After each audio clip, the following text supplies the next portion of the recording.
Vamos a dar inicio con la predicación del día de hoy, que tiene como título Pecando contra los hermanos de la fe. Así es el título de la predicación del día de hoy, Pecando contra los hermanos de la fe, y vamos a estar viendo Nehemías capítulo 5, verso 1 al 19. Nehemías capítulo 5, verso 1 al verso 19. Prácticamente es todo el capítulo, pero antes de continuar yo quiero entrar con una pequeña introducción diciéndoles que realmente el Hijo de Dios siempre se encuentra en guerras. O sea, el Hijo de Dios está llamado para guerrear en este mundo y siempre va a encontrar enemigos. Por ejemplo, dicen las Escrituras que por un lado tenemos a las huestes celestiales, que son los demonios, intentando siempre mancillar la obra de Cristo, intentando hacer que ustedes pequen.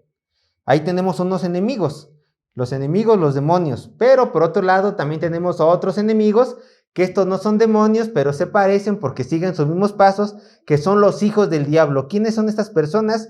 Todas las personas inconversas son hijas del diablo. Que estas personas también van a querer hacer que tú peques y que blasfemes en contra de tu Señor Jesucristo.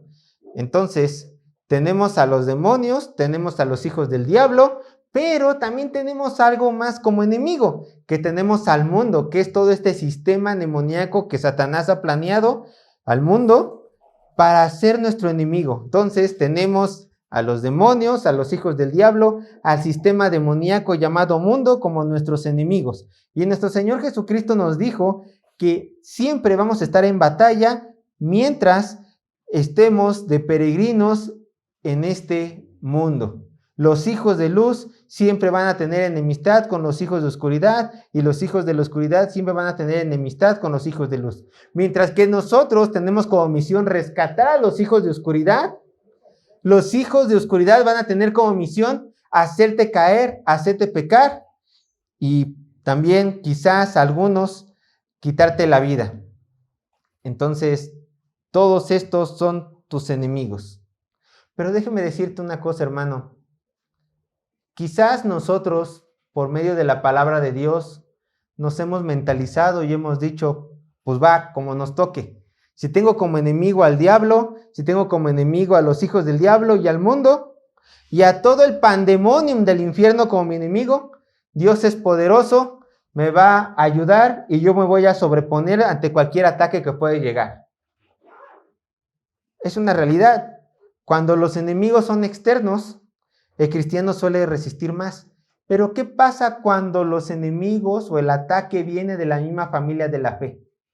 Por experiencia, déjame decirte, hermano, que suele doler más, suele hacer mucho más daño y es mucho más destructivo cuando el ataque viene de la familia de la fe. Entonces, hermanos, desgraciadamente, el ataque no solamente viene por 3 flancos, sino viene por 4, porque muchas veces los hijos de Dios se comportan como hijos del diablo. Y también tenemos que combatir a estos enemigos. Bueno, los combatimos de manera diferente, pero a fin de cuentas es un ataque más. ¿Qué estaba ocurriendo con Nehemías? En el capítulo 4 de Nehemías, nos encontramos que habían enemigos externos que no querían que se construyeran los muros de Jerusalén. Tobías, Sanbalat, los árabes y los demás. No querían que se construyera el muro de Jerusalén. Pero en el capítulo 5 vamos a encontrar a otros nuevos enemigos. Vamos a encontrar la gran sorpresa que se dio Nehemías cuando escuchó de sus hermanos que hijos del Todopoderoso, el pueblo escogido de Dios, estaba pecando en contra del pueblo escogido de Dios. Por lo tanto, hoy vamos a ver la gravedad de pecar en contra de un hermano de la fe. Es lo que vamos a ver el día de hoy. La gravedad de pecar en contra de un hermano de la fe.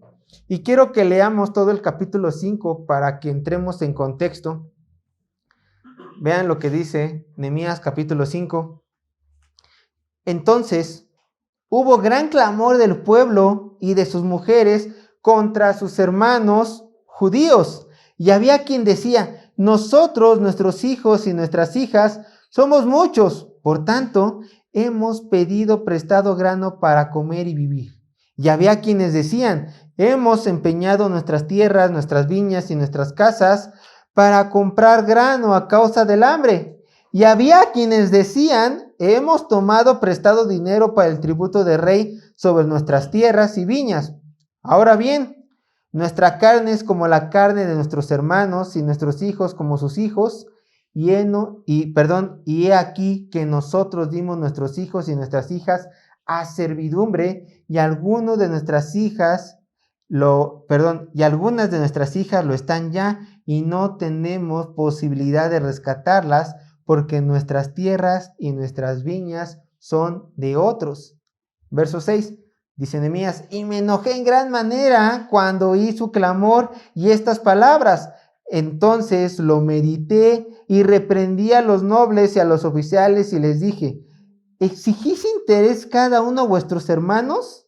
Y convoqué contra ellos una gran asamblea y les dije, nosotros según nuestras posibilidades rescatamos a nuestros hermanos judíos que habían sido vendidos a las naciones y vosotros vendéis aún a vuestros hermanos y serán vendidos a otros, a nosotros. Y callaron, pues no tuvieron que responder.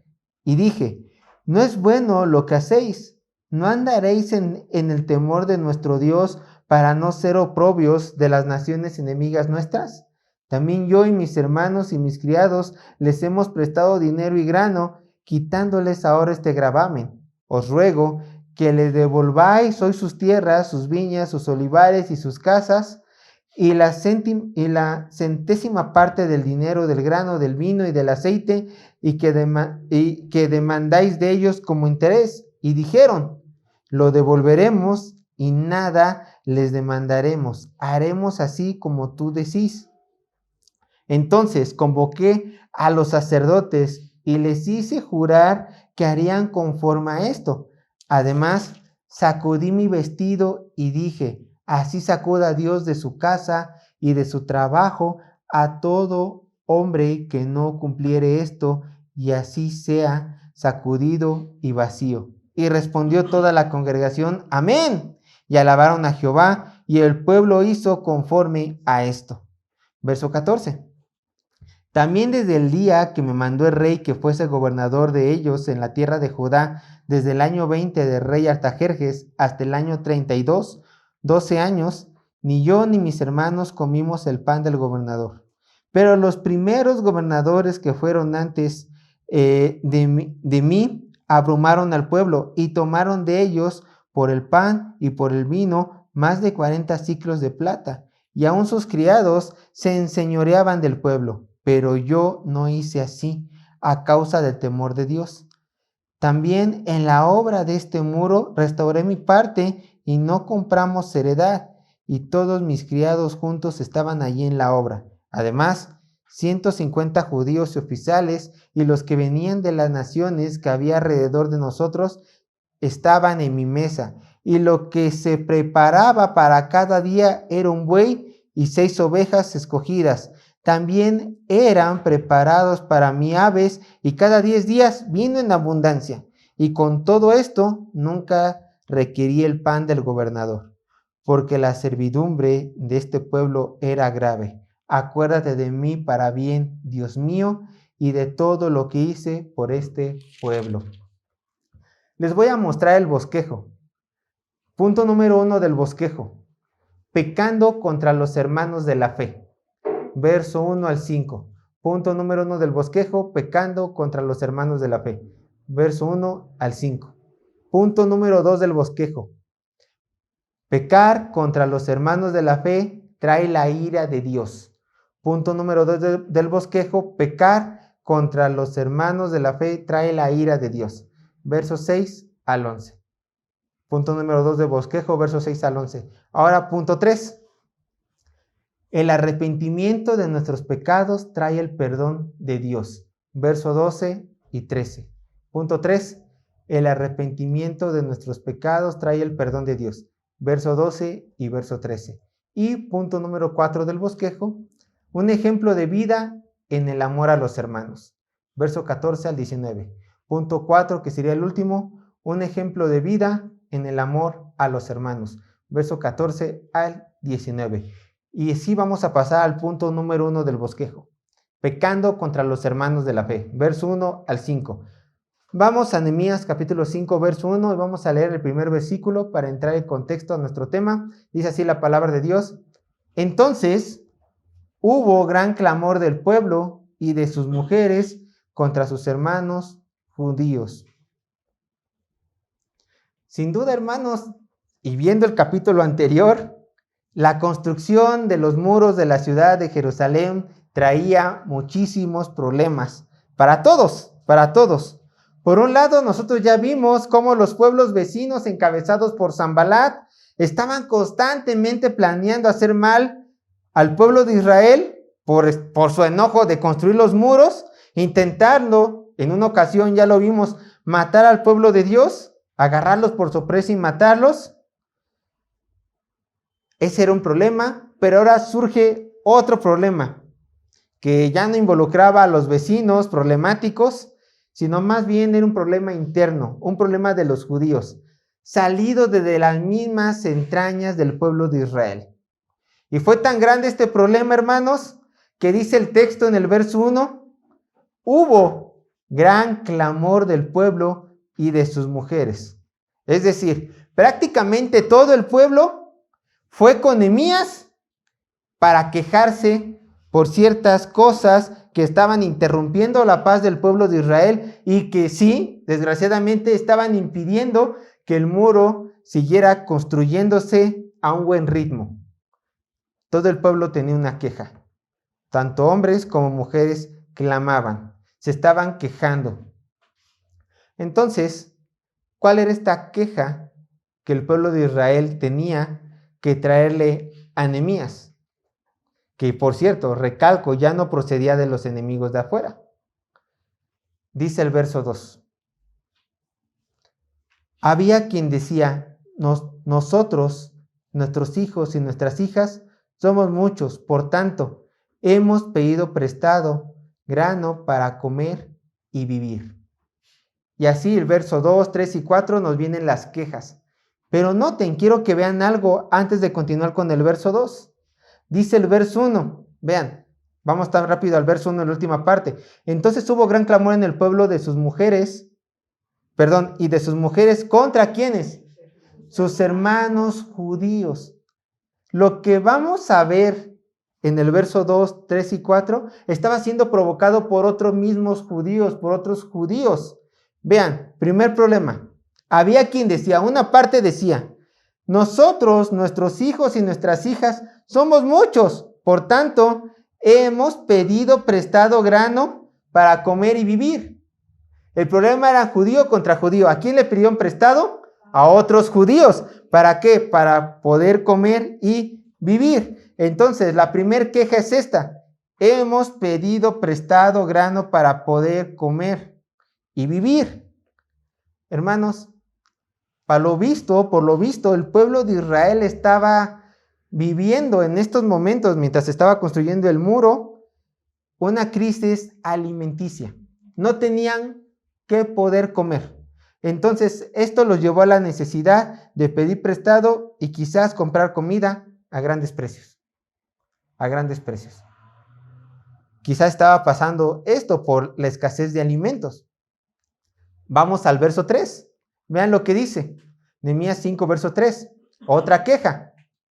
Y había quienes decían, hemos empeñado nuestras tierras, nuestras viñas y nuestras casas para comprar grano a causa del hambre.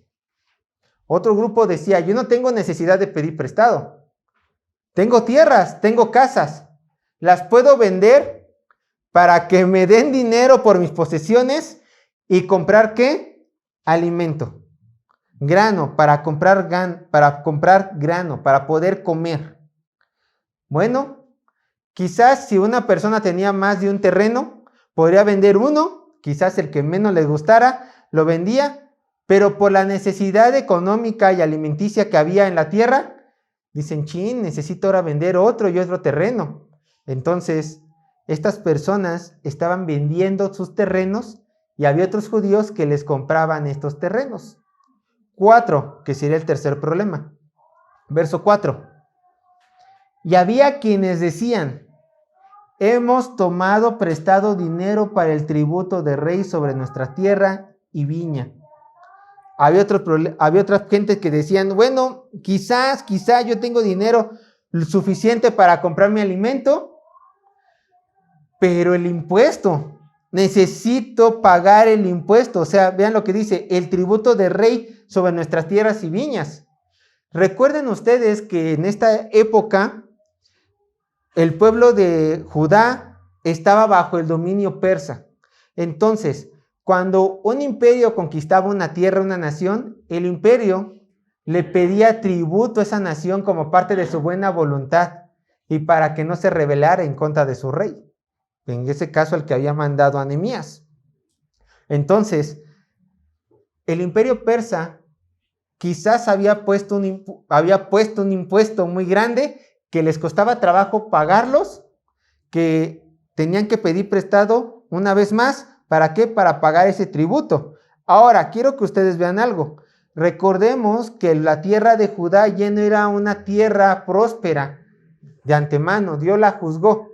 Antes de ser conquistados por el pueblo babilónico, se podía considerar a Judá como una pequeña potencia de la región palestina. Hoy en día ya no lo era. Ya no se producía tanto grano. Por lo visto había una necesidad económica. La gente tenía que pedir prestado. Y aquí tenemos al otro grupo de personas. Tenían que pedir prestado, ¿para qué? Para pagarle el tributo al rey. Había tres problemas grandes. Tres problemas muy grandes. Yo quiero presentarles tres posibles factores por los cuales los habitantes de la tierra de Judá, específicamente los que se encontraban en Jerusalén, haciendo los muros, construyendo los muros, no contaban con el alimento y el sustento económico suficiente.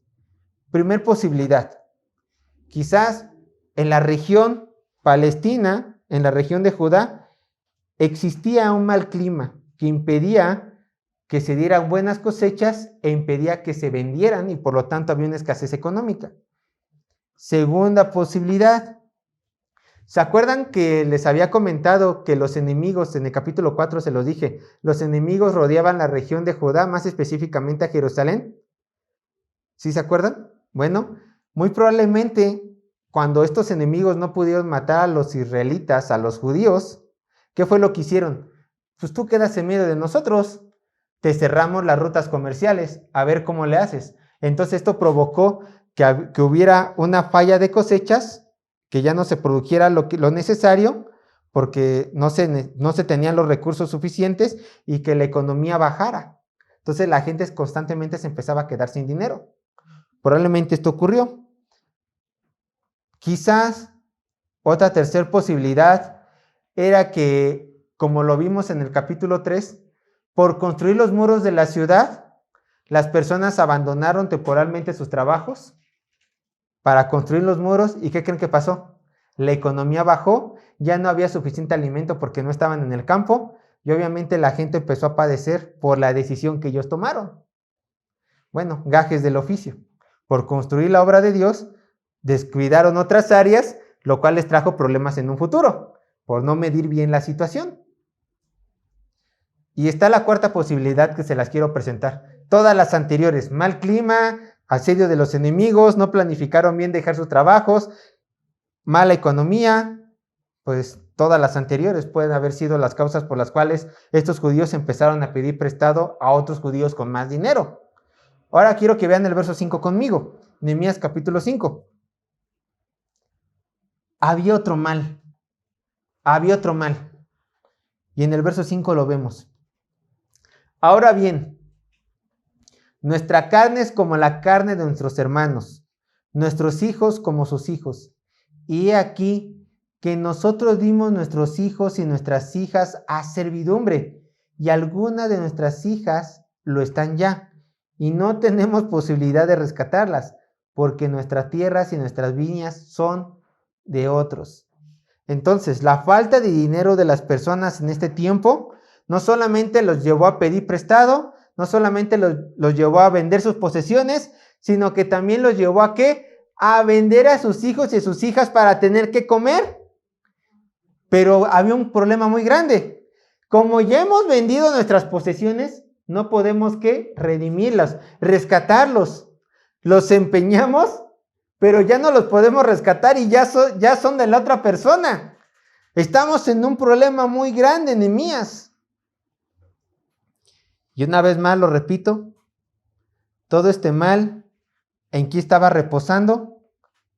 En otra gente del pueblo de Israel, en hermanos del pueblo de Israel, quienes estaban adquiriendo estas posesiones quizás a bajo costo, quienes estaban prestándole a sus hermanos, cobrándoles intereses, quienes estaban aprovechándose de las situaciones de sus hermanos para quitarles lo que ellos tenían, incluyendo a sus hijos, y cuando veían que ya no podían pagar, se los quedaban, se los apropiaban.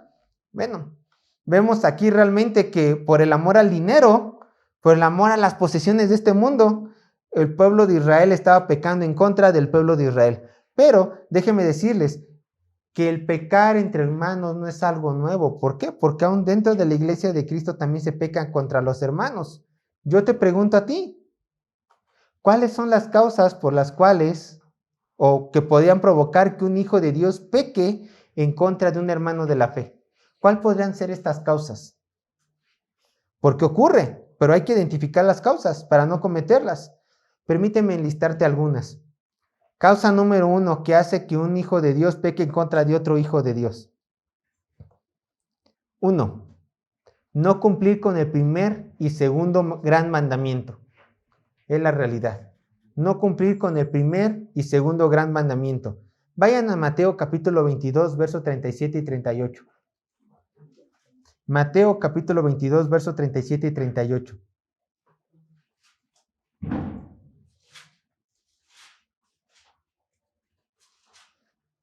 Mateo 22, versos 37 y 38. Vean lo que dice el Señor conforme al primer y segundo gran mandamiento. Mateo 22, versos 37 y 38. Dice así la palabra de Dios. Amarás al Señor tu Dios con todo tu corazón y con toda tu alma y con toda tu mente. Este es el primero y grande mandamiento. Y el segundo es semejante. Amarás a tu prójimo como a ti mismo. Hermanos, estos dos mandamientos van de la mano. El amar al Señor y el amar a los hermanos son dos mandamientos que van de la mano y se tienen que cumplir los dos parejo, uno inmediatamente después del otro. Y desgraciadamente, hermanos, aquellos hermanos inmaduros de la fe, que no cuentan con una fe firme, que todavía no han aprendido a madurar después de tanto tiempo, ellos no cumplen con este mandamiento y provoca que pequen en contra de sus hermanos de la fe. Hacen que pequen en contra de su prójimo. Déjame explicarte por qué ocurre esto. Bueno, vean, primeramente el Padre dio a la humanidad a su Hijo. La posesión más valiosa que tenía el Padre, Dios la dio a la humanidad. ¿Para qué? Para rescatar a la humanidad de sus delitos y pecados. Entonces tenemos al Padre entregando a su Hijo por todos nosotros. Pero aún tenemos al Cristo, que es su Hijo, entregándose voluntariamente en la cruz. ¿Por quiénes? Por todos nosotros. Si Dios, el Padre, dio lo mejor de sí para salvar a la humanidad, para salvar a tu hermano de la fe, si Cristo se entregó a sí mismo, siendo Dios mismo, para salvar a tu hermano de la fe, y tú no amas aquello que Dios amó y que Dios entregó, y tú no amas a Cristo, quien se dio en la cruz, con todo tu corazón, entonces te vas a encontrar menospreciando a aquellas personas por las cuales murió Cristo y por las cuales el Padre entregó a su Hijo. Por eso todo va junto con pegado. Tú ya estarás menospreciando lo que la Trinidad entregó. Por eso, si tú amas al Padre, amas al Hijo y amas al Espíritu Santo, tienes que amar a aquellas personas que ellos rescataron. Tienes que amarlas. ¿Por qué? Porque somos un cuerpo en Cristo. Pertenecemos al mismo cuerpo. Y esto nos lleva al punto número 2. ¿Por qué los hermanos inmaduros pecan contra otros hermanos? 2. Porque no entienden que somos un solo cuerpo. Por eso se peca. Porque no entienden que somos un solo cuerpo. Vayan a Romanos capítulo 12, verso 5. Romanos capítulo 12, verso 5. Dice así la palabra de Dios. Romanos 12:5. Así nosotros, siendo muchos, somos un cuerpo en Cristo y todos miembros los unos de los otros. Hermanos, en el momento en el cual tú te arrepientes de tus pecados, crees en Cristo Jesús, el Espíritu Santo posa en ti, te sella como posesión de Cristo, de Dios. ¿Y qué hace posteriormente? Te bautiza, o sea, te sumerge. ¿En dónde te sumerge? Al cuerpo de Cristo, formando tú parte de todo este cuerpo que ya somos uno solo y un todo en unidad. Por lo tanto, cuando tú pecas en contra de tu hermano, ¿qué crees? Estás pecando en contra de ti y estás pecando en contra de todos y estás pecando en contra de la cabeza que es Cristo. Por eso Dios dice, si me amas a mí, amas a tu hermano. Porque si pecas contra tu hermano, que es parte de mi cuerpo, estás pecando contra de mí, que soy la cabeza.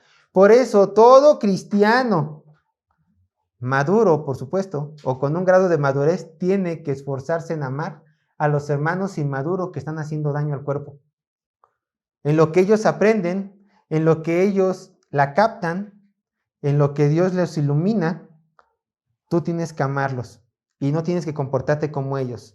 Ellos puede ser que estén pecando en contra de ti por inmaduros, pero tú tienes que ser maduro y tratarlo como el cuerpo de Cristo. También otra causa, se aferran a su pecado. Sería la tercera causa por la cual es un hermano en Cristo, se aferra o peca en contra de otro hermano en Cristo. ¿Por qué? Porque el hermano inmaduro, el pecador, se aferra a su pecado. ¿Cómo es esto de aferrarse a su pecado? Bueno, él se ve a sí mismo mucho más grande de lo que es. Él se ve con orgullo. Él busca un interés personal. Él piensa que los demás están por debajo de él. Y él dice, ¿por qué yo me tengo que sobajar ante el hermano? Entonces orgullo. Entonces esto a mí me da derecho de pecar en contra de él.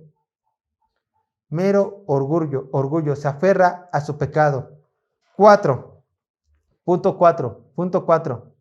No obedecer la palabra de Dios. Y aquí está la base de todo mal. ¿Por qué el hermano peca en contra del otro hermano? Porque simplemente este hermano no quiere obedecer la palabra de Dios. Y por desgracia, muchos cristianos solo obedecen lo que les conviene de la misma. Por supuesto, solo les conviene. A mí solamente me conviene, pues, amar al prójimo. Ah, pero ama a tu hermano. Voy a hacer como que no lo leí. Y cuando hermanos viven cerca, ¿qué es lo que pasa? Se pelean. ¿Pero por qué? Porque no quieres obedecer la palabra de Dios. Ve lo que manda tu Dios. Primera de Juan, capítulo 4, verso 21.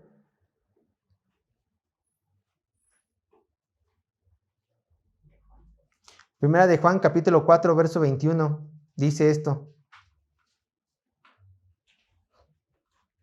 Primera de Juan, capítulo 4, verso 21 dice, y nosotros tenemos este mandamiento ¿de quién? De Él, o sea, de Dios. El que ama a Dios, ¿qué dice? Ame también a su hermano. Y si lo ama, no va a buscar pecar contra de él. ¿Se dan cuenta? Sino que tú te vas a hacer menos para poder bendecir a tu hermano. Tú no vas a buscar el pleito, tú no vas a buscar el pecado. Tú vas a ¿qué? Amarlo, entregarte incondicionalmente a él. Lo que tu hermano no está haciendo, amarte, tú sí lo vas a hacer. Mientras que el hermano inmaduro, aún en lo que crece, está desobedeciendo la palabra de Dios, ¿tú qué vas a hacer? Amarlo y obedecer la palabra de Dios. Bueno, ya vimos el pecado que están cometiendo los judíos en contra de sus hermanos. Lo vimos en Nehemías 5, versos 2, 3 y 4. Ahora vamos a ver cómo actuó Nehemías. Vamos a ver cómo actuó Nehemías a estos pecados del pueblo. Punto número 2 del bosquejo. Pecar contra los hermanos de la fe trae la ira de Dios. Vamos a leer el verso 6. Nehemías 5, verso 6. Dice así la palabra de Dios. Y me enojé en gran manera cuando oí su clamor y estas palabras. La primera reacción de Nehemías al escuchar las palabras de que el pueblo de Dios estaba pecando en contra del pueblo de Dios, fue enojo santo. Hay una diferencia entre el enojo pecador que tú tienes, quizás todas las mañanas, desgraciadamente, al enojo santo. El enojo malo, en pecado, es cuando te enojas por cualquier cosa, por cualquier motivo. Ese es un enojo malo, pecaminoso, satánico. El enojo santo es cuando sientes, escucha, indignación por las cosas de Dios. Aquí Nehemías se enojó santamente, ¿por qué? Porque al enterarse que el pueblo de Dios estaba pecando en contra de Dios, él se indignó en su corazón y dijo, están menospreciando la palabra de mi Dios, están menospreciando unos a otros, el mismo pueblo se está menospreciando entre sí. Entonces esto provocó un enojo santo. No es porque tu esposo o tu esposa no le puso queso a tus enchiladas, eso es enojo pecaminoso.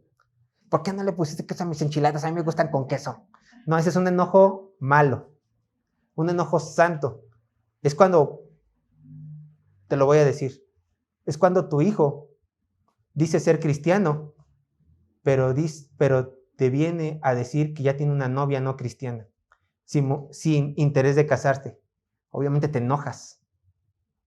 ¿Cómo es posible que yo te eduqué con... Y dices tú, ¿cómo es posible que dices tú ser cristiano y vienes con una novia no cristiana? Y peor, sin querer casarte, enojo santo. ¿Me explico? Porque ves que la palabra de Dios es menospreciada, pisoteada. Esa es la diferencia.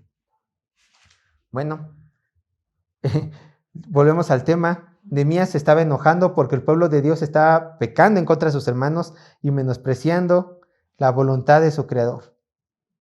Pero hay algo muy interesante de todo esto. Muy interesante. El verso 6 dice que Nehemías, ¿qué? Se enojó de gran manera por oír estas palabras. Pero vean el verso 7, Nehemías 5:7. Entonces lo medité y reprendí a los nobles y a los oficiales y les dije, exigís interés cada uno de vuestros hermanos y convoqué contra ellos una gran asamblea. Vean la primera parte del texto. Entonces lo medité. Esto es algo impresionante de Nehemías. ¿Por qué?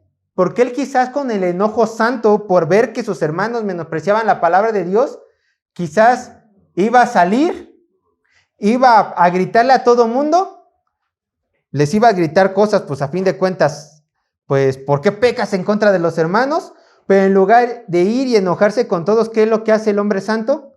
Tranquilo, estoy muy enojado, justificadamente estoy enojado, pero antes de ir y hablar con ellos, con los que están haciendo el mal en contra de mis hermanos y en contra de sus hermanos, me voy a tranquilizar y voy a meditar sobre el asunto. No es que Nehemías dijera, está bien o está mal lo que hace, no, sino que Nehemías quería encontrar las palabras correctas con las cuales hablarle a estos hermanos y ¿qué? Reprenderles. Y déjenme decirles esto, hermanos, es algo que nosotros tenemos que imitar de Nehemías, no actuar por actuar. No ser almáticos, no dejarnos llevar muchas veces por nuestras emociones, aunque sean justas, sino antes que meditar. Tranquilos, dice un comercial Dalai, inhala, exhala, a ver, está ocurriendo esto, medito. ¿Por qué? Porque así habrá bendición de verdad, que si solamente hablamos por hablar. Vean lo que dice la palabra de Dios en Santiago capítulo 3, verso 2. Santiago capítulo 3, verso 2.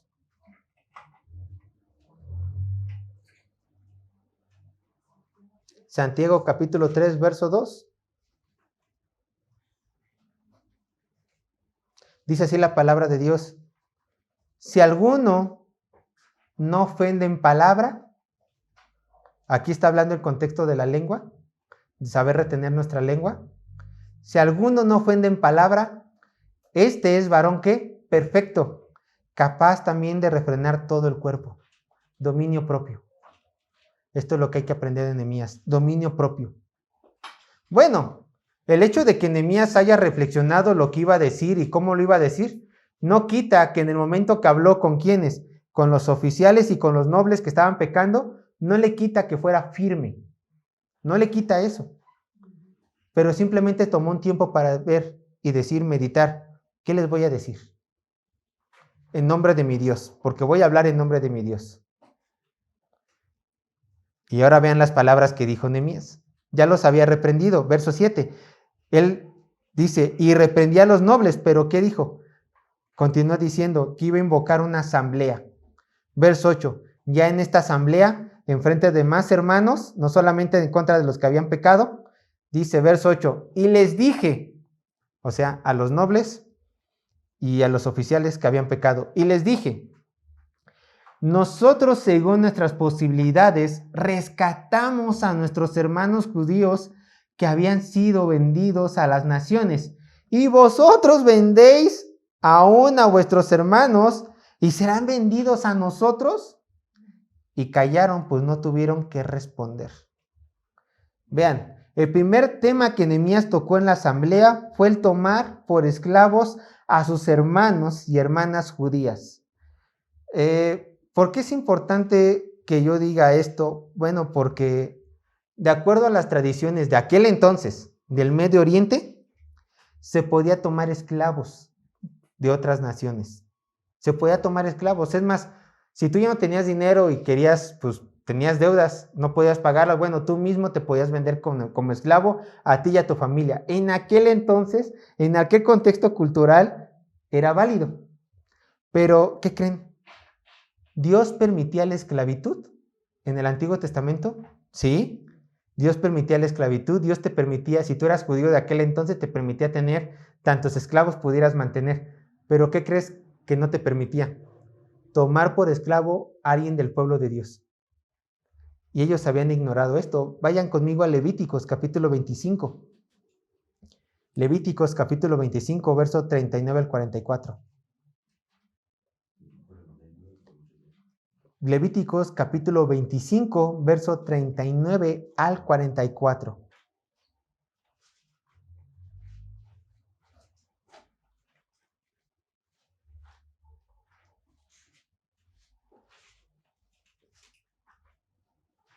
Vean lo que dice Levíticos capítulo 25, verso 39 al 44.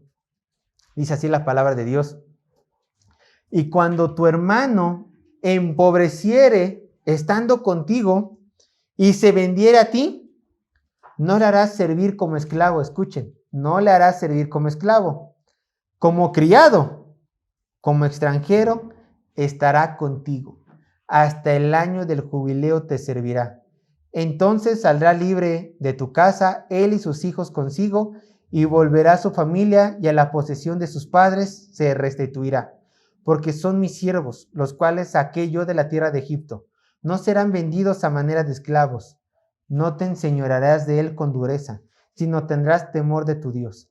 Así tu esclavo como tu esclava que tuvieres serán de las gentes que están en vuestro alrededor. De ellos pondréis comprar esclavos y esclavas. Detengámonos ahí. Entonces, ¿ellos qué dijeron? ¿Podrás tener esclavos de otras naciones? Claro que sí, pero no vas a poder tener esclavos, ¿qué? Judíos. ¿Y qué crees? Si un hermano se vende a ti por necesidad, por pobreza, tú no lo vas a agarrar como esclavo, sino lo vas a agarrar como ¿qué? No, lo vas a agarrar, dice aquí, como criado, no como esclavo, sino como criado de tu casa, como un extranjero que está buscando en ti refugio, como criado. Pero ¿qué crees? Había una condición. Si él no puede pagar su rescate o algún familiar, ¿qué es lo que dice? Cuando sea el año de jubileo, tú tendrás que ponerlo libre a él y a sus hijos. Oye, pero no me ha terminado de pagar. De acuerdo a mi ley, lo tienes que dejar libre. ¿Cuándo era el año de jubileo? Cada 50 años. El año 50, cada 50 años. Bueno, hacer esclavo toda tu vida y tus hijos, ¿no? Porque también se hacían esclavo tus hijos. Bueno, creo que era justo esperarte el año de jubileo, ¿no? Oye, pero yo lo compré en el año 49 y me debe y ya el siguiente año es el año 50, dice el Señor, déjalo libre a él y a sus hijos. ¿Así era la ley? ¿Qué estaban haciendo este pueblo? Estaba desobedeciendo la ley de Dios. Estaba desobedeciendo porque ellos, en lugar de decir a sus hermanos, no nos den a sus hijos, tengan el dinero. ¿Qué estaban diciendo? Ah, pues la hija está bonita, la quiero como esclava. Ah, pues este hijo está fuerte, la quiero como esclava, como esclavo, y quizá lo venda. ¿Se dan cuenta? Estaban ignorando que la palabra de Dios. Por eso el punto anterior, cuando un hijo de Dios ignora la palabra de Dios, comienza a pecar en contra de sus hermanos, porque busca sus propios intereses, muchas veces en este contexto económicos. Déjenme decirles que también Nehemías los humilló, por así decirlos. Trajo remordimiento, humillación a su vida de estos hombres que estaban pecando. ¿Por qué? Porque les dijo, a ver, hagan memoria, judíos que están pecando, nobles y oficiales. Nosotros antes como pueblo éramos esclavos. Por eso el Señor dice, no se hagan esclavos porque todos nosotros le pertenecemos a un Señor. Y ya vivimos por eso. Años después, por desobediencia, nos volvimos esclavos de Babilonia y de los persas. Y dice Nehemías, y aún nosotros los que estábamos en Babilonia, cuando nos enterábamos que nuestros hermanos habían sido vendidos por esclavos babilónicos, ¿qué hicimos?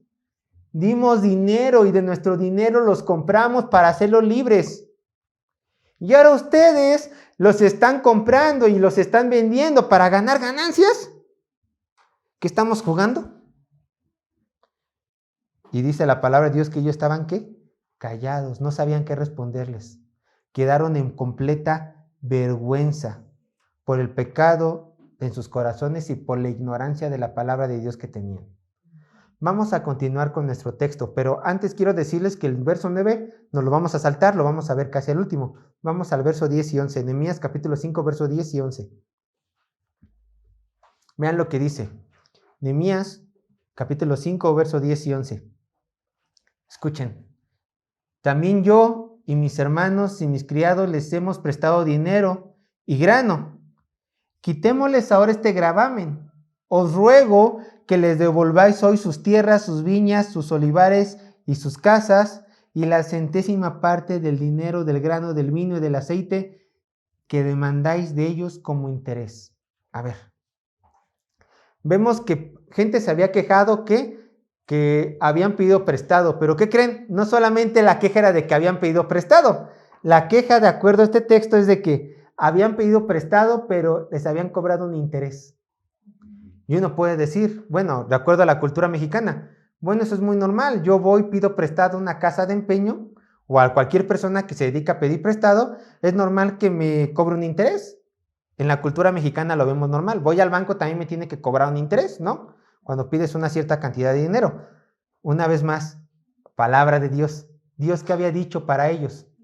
Dios le dijo a su pueblo escogido, cuando uno de tus hermanos venga a ti por necesidad, porque nadie pide dinero por rico, sino por necesidad, cuando un hermano venga a ti por necesidad, tú le prestarás, pero ¿qué crees? A tu hermano no le cobrarás interés. Vayan conmigo a Éxodo capítulo 22. Éxodo capítulo 22, verso 25 y 27. Éxodo capítulo 22, verso 25 y 27. Dice así la palabra de Dios. Cuando prestares dinero, escucha, a uno de mi pueblo, aquí Dios es específico, a uno de mi pueblo, al pobre que está contigo, no te portarás con él como logrero, ni le pondrás ¿qué? Usura, o sea, interés. Si tomares en prenda el vestido de tu prójimo, a la puesta del sol se lo devolverás, porque solo eso es su cubierta, es su vestido para cubrir su cuerpo. ¿En qué dormirá? Y cuando él clamare a mí, yo le oiré, porque soy ¿qué? Misericordioso. Ahora vayan a Deuteronomio, capítulo 23, verso 19 al 20. Deuteronomio, capítulo 23, verso 19 al 20. Deuteronomio, capítulo 23, verso 19 al 20. Escucha. No exigirás de tu hermano interés de dinero, ni interés de comestible, ni de cosa alguna que se suele exigir interés. Del extraño podrás exigir interés, mas de tu hermano no le exigirás, para que te bendiga Jehová tu Dios en toda obra de tus manos en la tierra donde vas para tomar posesión de ella. Qué hermoso es esto. Qué hermoso es esto. Dios dice, le dijo al pueblo de Israel, Si viene alguien a pedirte a ti dinero prestado, tú no le tomarás interés. Préstaselo, que él después te lo devuelva, que yo te voy a dar algo mejor. Yo te voy a bendecir por prestarle a uno de mis hijos en todas las obras de tus manos. ¿Pero qué creen? Los judíos en tiempos de Nehemías menospreciaron la bendición de Dios y dijeron, yo quiero ganancia deshonesta, yo quiero dinero, así que les voy a cobrar interés a mis hermanos. Quizás un judío o judía vino a estas personas que prestaban, a estos oficiales, a estos nobles, necesito dinero. Claro, yo te lo presto, es tanto de interés. Quizás fueron elevados los intereses, por eso ya no pudieron pagarlos. Pero ve la necesidad en la cual todos estamos. Y el judío pecador, ¿lo quieres o no lo quieres? Porque hay fila. Menospreciando a su hermano, menospreciando la palabra de Dios. ¿Se dan cuenta? ¿Pero por qué ocurrió esto? Vuelve a lo mismo, por ignorar a su Dios y por ignorar la palabra de su Dios. Por ver las ganancias deshonestas, por hacerles más apetecible las ganancias deshonestas, antes que una bendición de Dios, que aquí la vemos, para que te bendiga Jehová tu Dios, ¿en qué? En toda obra de tus manos en la tierra. Ahora, vamos a saltarnos tantito este tema. Vamos a ponerlo en pausa tantito. Yo te pregunto a ti, rápidamente, esa aplicación para nosotros los cristianos, porque ahorita solamente estamos hablando del pueblo de Israel. ¿Puede o tú puedes, como cristiano, dedicarte a prestar dinero y cobrar interés? Hay personas que se dedican a eso. Hay personas que simplemente dicen, yo tengo ahorrado tanto dinero y quiero dedicarme a cobrar interés, pero lo presto y cobro interés. De hecho, la ley mexicana te permite hacer eso, constituir una empresa. Ahora, ¿tú como cristiano puedes dedicarte a prestar dinero y cobrar interés? ¿Vivir ese interés? ¿Qué crees? Sí, sí puedes. Sí puedes, sí puedes. Tú puedes tener tu dinero, que tú lo ganaste, darlo a préstamo y cobrar un interés. Claro que puedes hacer esto. Nada te lo impide. La Biblia no te impide que tú prestes dinero y cobres interés, ni la ley de tu nación, México, te lo impide. Aguas, aguas. Pero hay una cosa que el Señor sí te impide. ¿Qué crees? Una, cobrar intereses exagerados. Si te dedicas a eso, cobrar intereses exagerados. ¿Por qué? Porque vuelve a lo mismo. Las personas van a pedir dinero, ¿por qué? Por necesidad. Entonces Dios dice que seamos luz al mundo. Entonces sí, si te dedicas a prestar dinero, préstalo, pero sin intereses elevados. Justo. El Señor quiere que seamos justos. Un interés justo. Pero hay una segunda cosa. ¿Qué crees que el Señor te prohíbe a ti?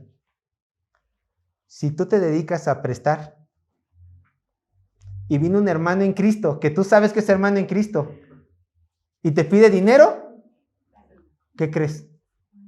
Darlo, pero ¿qué crees que tienes que hacer con él? A él no le cobras interés. A él solamente te lo presto. Te presto. ¿Cuánto necesitas? ¿Cuánta es tu necesidad? Porque viene por necesidad. Tanto dinero, yo te lo presto. Tú no me pagues interés, págamelo. Sí, es bueno establecer un tiempo, ¿no? Como cualquier cosa, págamelo. Pero a ti, por ser cristiano, yo no te cobro un interés. Es igual con el principio. Puedes cobrar interés, como los judíos, puedes cobrar interés a las personas de allá afuera. Porque es tu trabajo, a eso te dedicas. Pero cuando un hermano en Cristo viene con necesidad, no le cobres interés. Ahora aquí viene otra cosa. Algo interesante. Bueno, pastor, pues yo me dedico a pedir prestado.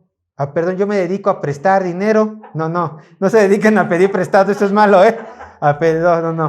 No se dediquen a pedir prestado, eso es malo. Hay problemas legales y el Señor te está viendo y te puede juzgar, ¿eh? Bueno, pero te dedicas a prestar. O simplemente no te dedicas a prestar, simplemente un hermano tocó a tu puerta y te dijo, oye, Sergio, pongan su nombre, estoy pasando por este momento, préstame cierta cantidad de dinero, X, la necesito, y tú se la prestas de corazón, ¿no? Te la das de corazón. Y el hermano se compromete, o quizás tú le dices, hermano, discúlpeme, o hermana, ¿cuándo me lo podría pagar? Porque también hay necesidad en tu casa. En un mes, en lo que recibo esto, ya saben que sí, está bien, ¿no? Siempre cuando pedimos dinero, pues hablamos, esto, sí, en un mes. Pero ¿qué pasa si se cumple ese mes y el hermano no te paga. Quizás tú vas, quizás también estás en tu derecho. Hermanito, hermanita, ¿tendrás dinero?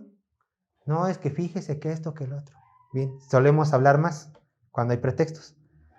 Algunas veces es válido, pero bueno, ¿cuál tiene que ser su actitud? Todos los días tocarle, acosarlo, hablarle por teléfono. Oye, me debes dinero. No, escuchen. Desgraciadamente actúa así porque realmente muchas veces cuando cobras dinero hay gente que actúa así, aún siendo cristiana. ¿Qué tienes que hacer tú? Escúchame. Dárselo y esperar a que Él te lo pague. Cuando Él te lo pague. Y si nunca me lo paga, que quede entre Él y Dios, porque Él te pidió un favor a ti. Que quede entre Él y Dios. Pero tú en el momento que prestas dinero a un hermano, tienes que hacerte la idea que se lo das sin esperar que Él te lo regrese. Pero tú que pides prestado, hermano, tienes que esforzarte para pagar, por supuesto. Esfuérzate para pagar, porque también no ignores la necesidad del otro hermano. Bueno, pero quiero que te sientas tú bien que prestas y que no te pagan, que no te paga un hermano en Cristo. Acá hay una promesa de Dios para ti, que espero encuentres calma en ella, por si un día tú prestas a un hermano en Cristo y este hermano en Cristo no te paga. Ve a Proverbios 19:17. Y es hermoso. Esta promesa es hermosa. Para ti que prestas a un hermano en Cristo y este hermano en Cristo no te llega a pagar. Proverbio 19:17.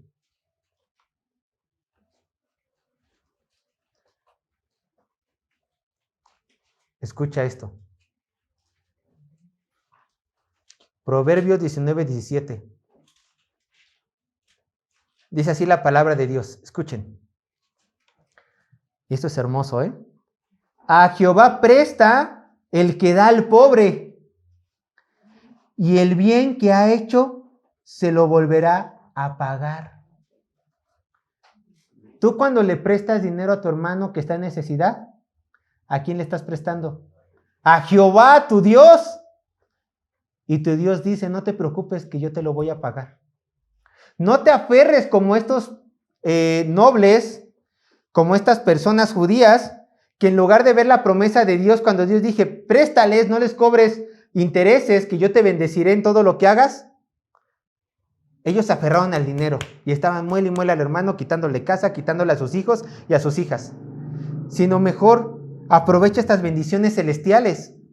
Yo le presto al hermano, pero sí le estoy prestando al hermano, pero realmente le estoy prestando ¿a quién? A Jehová. Y Él me lo devolverá. Ahora, nada más les voy a platicar esto rápido. Una vez tuvimos que prestar a Alejandro y yo, y ya no me acuerdo si era cristiano o no esta persona, pero nos vimos en un momento de necesidad. Cuando encontré este pasaje, yo me pongo casi a llorar. ¿Por qué? Porque dice, ¿a quién le estoy prestando? A Jehová. Y yo me puse a llorar enfrente de Alejandro y dije, ¿cómo yo le voy a cobrar a mi Dios? ¿Por qué es eso? Primero no le voy a cobrar a esta persona, al hermano, pero ¿cómo yo le voy a cobrar a mi Dios? Porque a fin de cuentas le estoy prestando. Jamás, porque yo le debo más a Él. Pero entiende esto, Dios es bueno. ¿Y qué dice? No te preocupes, yo te voy a dar. ¡Qué consuelo! ¡Qué consuelo! Así es nuestro Dios de bueno. Así es nuestro Dios de bueno. Por eso, en lugar de aferrarnos al dinero, cuando prestamos, pues aferrémonos a las promesas. Señor, te presté, bueno, yo te voy a cobrar, pero tu palabra dice que tú me sabrás recompensar. Espero en ti, Señor, cuando venga esa recompensa. Y al hermano, ¿cómo lo veo? Al hermano que no paga, pues ve lo normal. Pues ve lo normal, ¿no? O sea, no peques contra él, ve lo normal. Hola, hermano, ¿cómo estás? ¿Cómo estás, hermana? Bien. Síguele hablando normal, ¿no? Porque por algo te pidió prestado. Y tú cumple con obedecer a tu Dios. Regresando al tema de Nehemías, hermanos, también hay otra cosa. Estas personas estaban cobrando interés y cuando las personas no le pagaban el interés y era mucho, se cobraban ¿con qué? Con posesiones. ¿Y qué creen una vez más? Era pecado agarrar las posesiones perpetuamente de los hermanos. Yo lo leo rápidamente. Levíticos 25, capítulo 25, versos 23 al 28. Levíticos, capítulo 25, verso 23 al 28. Vean lo que dice. la tierra no se venderá, escucha, a perpetuidad. Porque la tierra mía es, dice Jehová, pues vosotros forasteros y extranjeros sois para conmigo. Por tanto, en toda la tierra de vuestra posesión os tragaréis rescate de tierra. Cuando tu hermano empobreciere y vendiere algo de su posesión, entonces su pariente más próximo vendrá y rescatará lo que su hermano hubiere vendido. Y cuando el hombre no tuviere rescatador y consiguiere lo suficiente para el rescate, entonces contará los años desde que vendió y pagará lo que quedare al varón a quien vendió y volverá a su posesión. Escucha, verso 28. Mas si no consiguiere lo suficiente para que se le devuelvan las tierras, lo que vendió estará en poder del que lo compró, escucha, hasta el año del jubileo. Y al jubileo saldrá y él devolverá la posesión. Estos nobles aparentemente querían las tierras para sí mismos, pero las tierras no se vendían perpetuamente. Y menos cuando había pobreza en la tierra y veía la necesidad del hermano. ¿De qué se iba a mantener si prácticamente era una cultura agraria? Por eso el Señor se enoja cada vez que un hermano peca en contra de sus hermanos. ¿Por qué? Porque es no ver la necesidad del prójimo. Es pensar en sus propios intereses. Y volvemos a lo mismo que dice Oseas. Mi pueblo se perdió por falta de conocimiento. ¿Por qué? Porque cuando ignoramos la palabra de Dios empezamos a pecar en contra de nuestro Dios y después pecamos en contra de nuestros prójimos, nuestros hermanos de la fe.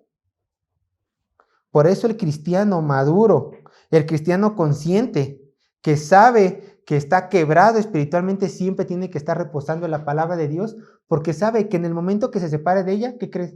Va a pecar. Ahora sí llegamos al verso 9. Regresémonos tantito al verso 9. Nehemías, capítulo 5, verso 9. Y dije, no es bueno lo que hacéis. ¿No andaréis en el temor de nuestro Dios para no ser oprobio de las naciones enemigas nuestras? Fíjense, Nehemías entendía algo con estas palabras. Nehemías entendía algo. Si ustedes continúan pecando en contra de nuestro Dios va a traer disciplina en nuestras vidas. Y ahora sí ellos, capítulo 4, estos, Sanbalat y compañía que nos querían hacer mal, ahora sí nos van a alcanzar. Tengan temor de Dios. No caigamos una vez más en la disciplina, porque ellos no nos van a alcanzar porque son fuertes. Ellos nos van a alcanzar y nos van a hacer mal. ¿Por qué? Porque Dios les va a permitir alcanzarnos a nosotros por andar desobedeciendo la palabra de Dios. Yo te pregunto a ti, ¿tú por qué sigues pecando? ¿Por qué pecas? ¿Por ignorancia o por voluntad propia? Y una pregunta más, ¿acaso no temes al Dios que puede traer disciplina a tu vida? Porque así como dijo Nehemías del pueblo de Israel, yo también te puedo decir a ti, ¿qué pecado tienes en contra de tu hermano? ¿Qué pecado tienes personal? ¿Por qué no lo dejas? ¿No temes a la ira de Dios? ¿No tienes a las repercusiones de Dios? ¿No crees que Él pueda traer disciplina a ti?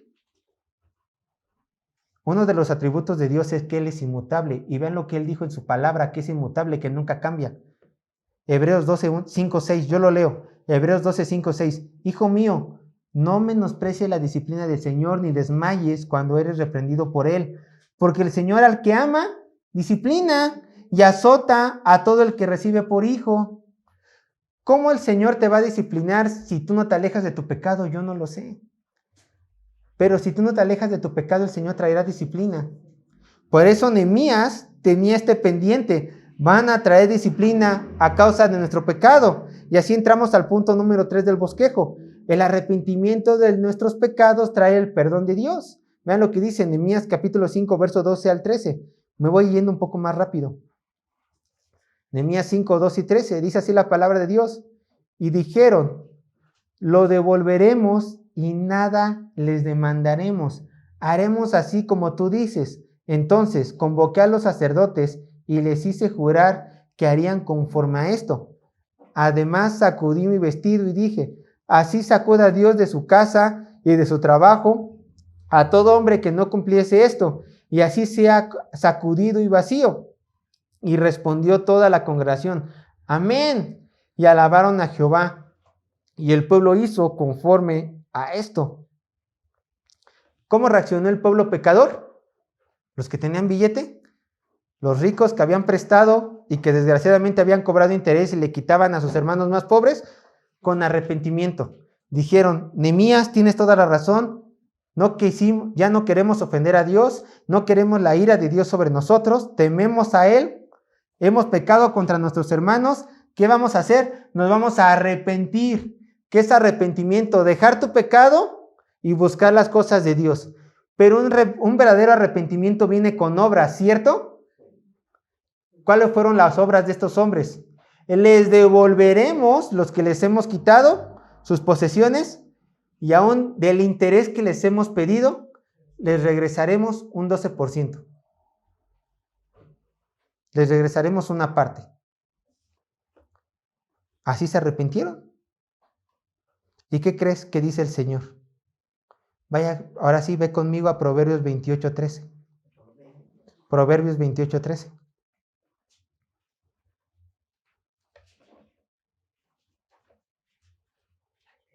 Vean lo que dice el Señor conforme al arrepentimiento y a la soberbia de algunos por aferrarse a su pecado.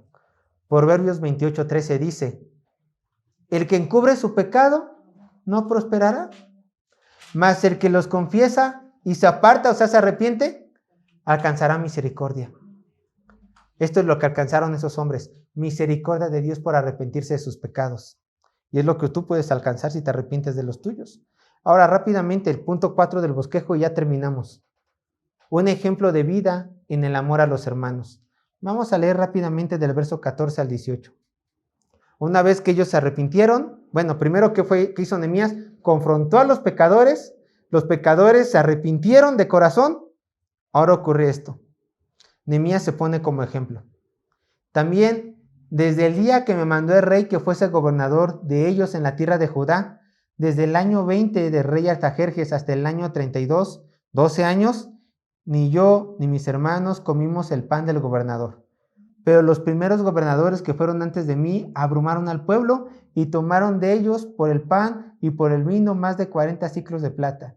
Y aun sus criados se enseñoreaban del pueblo. Pero yo ni hice así, a causa del temor de Dios. También en la obra de este muro restauré mi parte y no compramos heredad y todos mis criados juntos estaban allí en la obra. Además, 150 judíos oficiales y los que venían de las naciones que habían alrededor de nosotros estaban a mi mesa. Y lo que se preparaba para cada día era un buey y 6 ovejas escogidas. También eran preparados para mí aves y cada 10 días vino en abundancia. Y con todo esto nunca requirió el pan de gobernador, porque la servidumbre de este pueblo era grave. Vean, aquí se nos da algo. Nehemías era el nuevo gobernador de Jerusalén. Pero ¿qué pasaba? Como todo bien gobernador, podía vivir ¿de qué? De lo que el pueblo le daba. Él podía tomar del pueblo. Pero vean lo que dijo Nehemías. Nehemías dijo, yo no voy a agarrar de la plata del pueblo y tampoco nada de lo que me corresponde, para no hacer que mis hermanos tengan más carga. Al contrario, dice Nehemías, yo voy a dar de lo mío para bendecir a ¿cuántas gentes decían que comían de su mesa? 150 personas diarias. Diarias se les daba de comer. Esto hablaba que en el trabajo de servirle vino al rey, pues ganaba muchísimo dinero, porque no solamente no aceptaba el dinero que era suyo por ser gobernador, sino que él decía, de todos mis ahorros les voy a dar a ellos. Además, construí parte del muro. Yo no agarré tierras como otros gobernadores, porque yo sé que se tendrían que regresar el día del jubileo y la gente tiene que vivir de algo. Yo voy a dar de lo mío. Entonces aquí vemos ciertas características de un hombre que ama a sus hermanos, que busca no pecar en contra de los hermanos en Cristo. Primero, un hombre desprendido. Los hombres que no pecan contra sus hermanos son hombres desprendidos. Comparten de sus alimentos, no buscan que le den, buscan dar. Segundo, no buscan sus propias ganancias. Al contrario, no aman el dinero, sino que aman ayudar a las otras personas cuando las ven en necesidad, porque saben que ellos son bendecidos por Dios. 3, buscan estas personas ayudar en todo momento a sus hermanos. Aquí el texto dice que él les daba de comer a 150 personas, pero ¿realmente ustedes no piensan que Nehemías, siendo Nehemías, ayudó a otras personas? Claro, Era una persona que siempre buscaba ayudar. Y por último, él amaba a Dios, lo cual se veía reflejado en el amor a sus hermanos. Así es una persona que no quiere pecar contra su prójimo, contra sus hermanos de la iglesia. Ama a Dios sobre todas las cosas. Y con esto, con una vida así, Nehemías podía orar y decir lo siguiente, verso 19. Acuérdate de mí para bien, Dios mío, y todo lo que hice por este pueblo. Así tus oraciones van a ser escuchadas. Señor, ve lo bien que yo trato a mis hermanos en Cristo. Señor, ve lo bien que yo obedezco a la palabra de Dios. Acuérdate de mí, que estoy cumpliendo con tus mandamientos. Y el Señor, en el momento que Él vea necesidad en tu vida, se va a asomar y va a decir, me acuerdo de mi hijo y de mi hija, que amó a mi pueblo y que me amó a mí, que fue desprendido, que no le preocupó ganar ganancias deshonestas, sino simplemente ayudar sin recibir nada a cambio. ¿Quieren esa bendición? Nehemías la quería, por eso hizo esto, y por eso oró de esta manera en el verso 19. ¿Ustedes la quieren? Compórtense como Nehemías, y no como estos oficiales y nobles del pueblo de Israel. Oremos al Señor.